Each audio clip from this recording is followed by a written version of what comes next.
Olá, tudo bem? Hoje vamos falar sobre estabilidade provisória.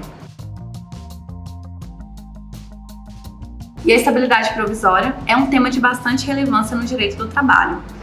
E ela nada mais é do que o direito do trabalhador de permanecer no emprego, ainda que o empregador não queira mais a sua prestação de serviço. E a lei prevê quais são as hipóteses e o período em que esse trabalhador terá o seu emprego garantido. A primeira hipótese é a do dirigente sindical.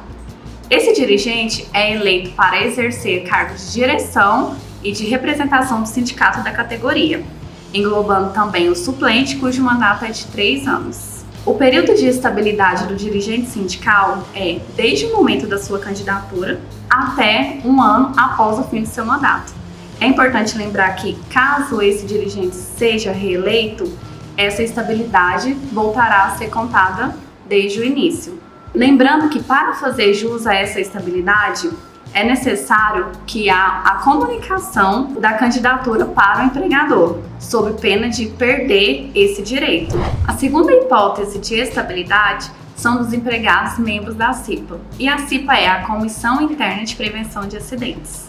O período de estabilidade desses membros é a partir do momento da sua candidatura até 1 ano após o término do seu mandato. O objetivo dessa estabilidade é garantir uma segurança para o trabalhador exercer a sua função de fiscalização do ambiente de trabalho. Vale lembrar que esse direito é garantido apenas aos membros que são eleitos pelos funcionários. Aqueles que são indicados pelo empregador não fazem jus a essa estabilidade. Uma outra situação de estabilidade provisória é da gestante. A gestante também não pode ser demitida desde a confirmação da sua gravidez até 5 meses após o parto. Além disso, a CLT garante que esse direito é válido, inclusive para a gestação que teve início durante um aviso prévio, seja ele indenizado ou trabalhado. Para a garantia de emprego, não é necessário que o empregador tenha ciência da gravidez da mulher. Inclusive, a própria empregada pode desconhecer da sua gravidez no momento da dispensa injustificada. Uma outra situação de estabilidade é do empregado acidentado. Aquele empregado que sofreu acidente de trabalho possui o direito de permanecer no trabalho no período de 12 meses após o retorno das suas atividades. Mas para isso é importante observar alguns requisitos. E o primeiro deles é que ele tenha ficado afastado por mais de 15 dias e que tenha recebido auxílio doença acidentário e não o comum, segundo as leis previdenciárias. Caso o empregado tenha ficado menos de 15 dias afastado do trabalho, ele perde, então, o direito à estabilidade, porque esses requisitos são cumulativos. Uma outra hipótese que foi trazida pela reforma trabalhista é a estabilidade para os funcionários representantes dos empregados. Essa estabilidade é para aqueles funcionários que é eleito para representar os empregados nas empresas com mais de 200 funcionários, a fim de promover o entendimento direto entre empregado e empregador. E a estabilidade é desde o momento da sua candidatura até 1 ano no final do seu mandato. A última hipótese foi trazida pela Lei de Manutenção de Emprego, que são os casos de suspensão do contrato de trabalho.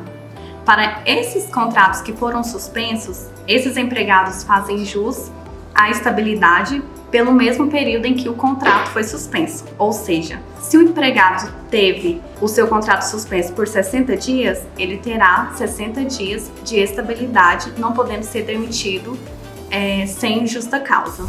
Bom, então essas são as hipóteses de empregados que possuem a estabilidade provisória. Então a pergunta é: esses empregados não podem ser demitidos de forma alguma? E a resposta é sim, eles podem ser demitidos desde que a dispensa seja por justa causa. Ou seja, desde que ele tenha cometido uma falta grave que está lá no artigo 482 da CLT. A exceção a essa regra é a do dirigente sindical, porque para demitir o dirigente sindical, não basta que ele tenha cometido uma falta grave. Essa falta ela deve ser apurada. E a apuração dessa falta ocorre mediante uma ação na Justiça do Trabalho, no qual será instaurado um inquérito judicial para avaliar se a dispensa desse empregado é justa ou não. Ocorrendo a injusta dispensa do empregado, é garantido o direito a esse trabalhador a entrar com uma ação trabalhista, requerendo então a reintegração do trabalho ou indenização do período correspondente à estabilidade. Então por hoje é isso, espero ter ajudado de alguma forma. Um abraço e até a próxima!